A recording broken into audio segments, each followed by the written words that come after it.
يا أيها الذين آمنوا كتب عليكم الصيام كما كتب على الذين من قبلكم لعلكم تتقون أياما معدودات فمن كان منكم مريضا أو على سفر فعدة من أيام أخر وعلى الذين يطيقونه فدية طعام مسكين فمن تطوع خيرا فهو خير له وأن تصوموا خير لكم إن كنتم تعلمون شهر رمضان الذي أنزل فيه القرآن هدى للناس وبينات من الهدى والفرقان فمن شهد منكم الشهر فليصم ومن كان مريضا أو على سفر فعدة من أيام أخر يريد الله بكم اليسر ولا يريد بكم العسر ولتكملوا العدة ولتكبروا الله على ما هداكم ولعلكم تشكرون وإذا سألك عبادي عني فإني قريب أجيب دعوة الداعي إذا دعان فليستجيبوا لي وليؤمنوا بي لعلهم يرشدون أهل لكم ليلة الصيام الرفث إلى نسائكم هن لباس لكم وأنتم لباس لهن علم الله أنكم كنتم تختانون أنفسكم فتاب عليكم وعفى عنكم فالآن باشروهن وابتغوا ما كتب الله لكم وكلوا واشربوا حتى يتبين لكم الخيط الأبيض من الخيط الأسود من الفجر ثم أتموا الصيام إلى الليل ولا تباشروهن وأنتم عاكفون في المساجد تلك حدود الله فلا تقربوها كذلك يبين الله آياته للناس لعلهم يتقون ولا تأكلوا أموالكم بينكم بالباطل وتدلوا بها إلى الحكام لتأكلوا فريقا من أموال الناس بالإثم أنتم تعلمون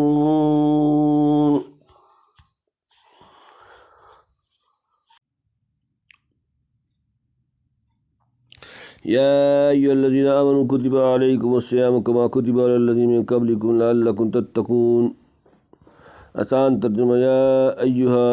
الذین وہ لوگ جو آمنو ایمان لائے کتبہ فرض کیے گئے علیکم تم پر الصیام روزے کما جیسے کتبہ فرض کیے گئے اعلیٰ پر الذین جو لوگ من قبلکم تم سے پہلے لعلکم تاکہ تم تتقون پرہیزگار بن جاؤ اے ایمان والو فرض کیا گیا تم پر روزہ جیسے فرض کیا گیا تھا تم سے اگلوں پر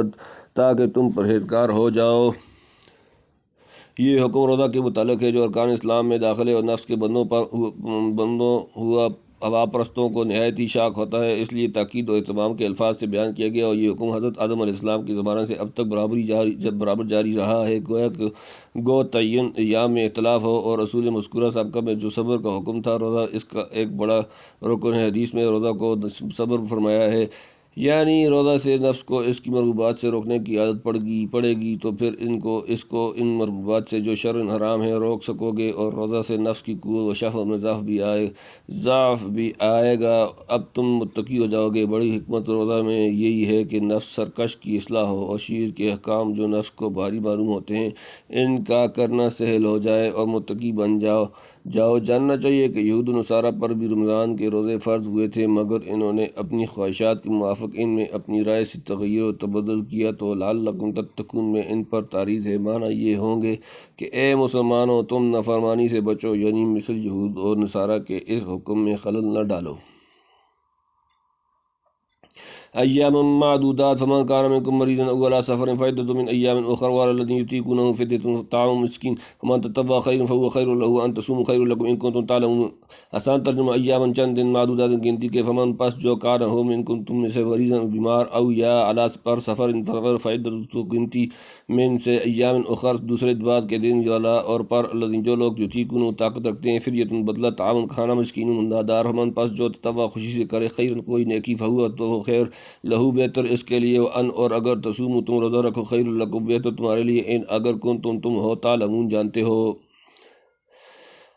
چند روز ہیں گنتی کے، پھر جو کوئی تم میں سے بیمار ہو یا مسافر تو اس پر ان کی گنتی ہے، ان دنوں اور دنوں سے، اور جن کو طاقت ہے روزہ کی ان کی ذمہ بدلہ ہے ایک فقیر کا کھانا، پھر جو کوئی خوشی سے کرے نیکی تو اچھا ہے اس کے واسطے، اور روزہ رکھو تو بہتر ہے تمہارے لیے اگر تم سمجھ رکھتے ہو۔ یعنی چند روز گنتی کے جو زیادہ نہیں روزہ رکھو، اور اس سے رمضان کا مہینہ مراد ہے جسے اگلی آیت میں آتا ہے۔ پھر اس مدت قلیل میں بھی اتنی سہولت اور فرمادی کی گئی کہ جو بیمار ایسا ہو کہ روزہ رکھنا دشوار ہو یا مسافر ہو تو اس کو اختیار ہے کہ روزہ نہ رکھے، اور جتنے روزے کھائے اتنے ہی رمضان کے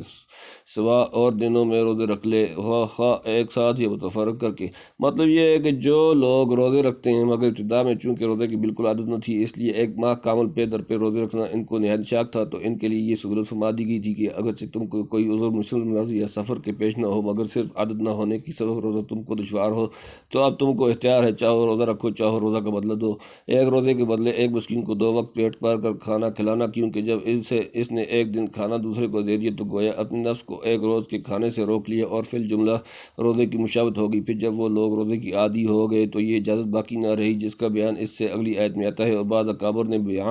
بعام مسکین سے صدقۃ الفطر بھی مراد لی ہے۔ معنی یہ ہوں گے کہ جو لوگ فدیہ دینے کی طاقت رکھتے ہیں وہ ایک مسکین کے کھانے کی مقدار اس کو دے دیں، جس کی مقدار شرع میں گیہوں کا آدھا سا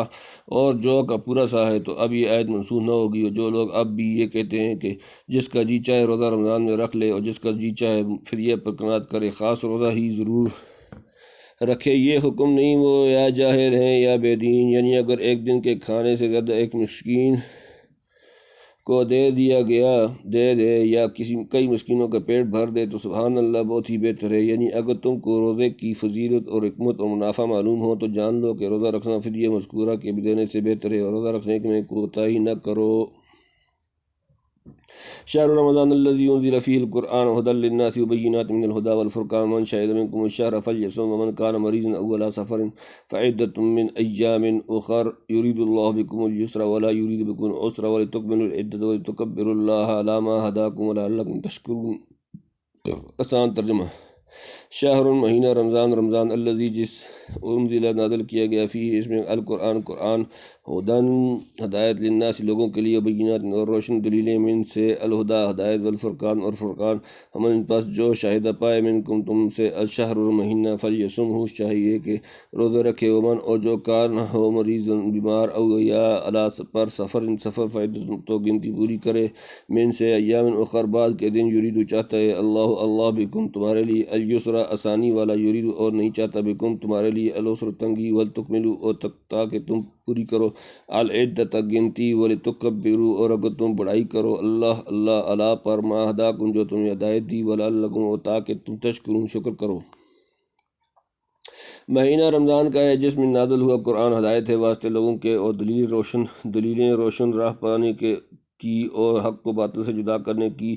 سو جو کوئی پائے تم میں سے اس مہینے کو تو ضرور روزے رکھے اس کے، اور جو کوئی ہو بیمار یا مسافر تو اس کو گنتی پوری کرنی چاہیے، اور دنوں سے اللہ چاہتا ہے تم پر آسانی اور نہیں چاہتا تم پر دشواری، اور اس واسطے کہ تم پوری کرو گنتی اور تاکہ بڑائی کرو اللہ کی اس بات پر کہ تم کو ہدایت کی اور تاکہ تم احسان مانو۔ حدیث میں آیا ہے کہ مصحف ابراہیمی اور تورات اور انجیل سب کا نزول رمضان ہی میں ہوا ہے، اور قرآن شریف بھی رمضان کی 24ویں رات میں لوح محفوظ سے اول آسمان پر سب ایک ساتھ بھیجا گیا، پھر تھوڑا تھوڑا کر کے مناسب احوال آپ صلی اللہ علیہ وسلم پر نازل ہوتا رہا، اور ہر رمضان میں حضرت جبرائیل علیہ السلام قرآن نازل شدہ آپ کو مقرر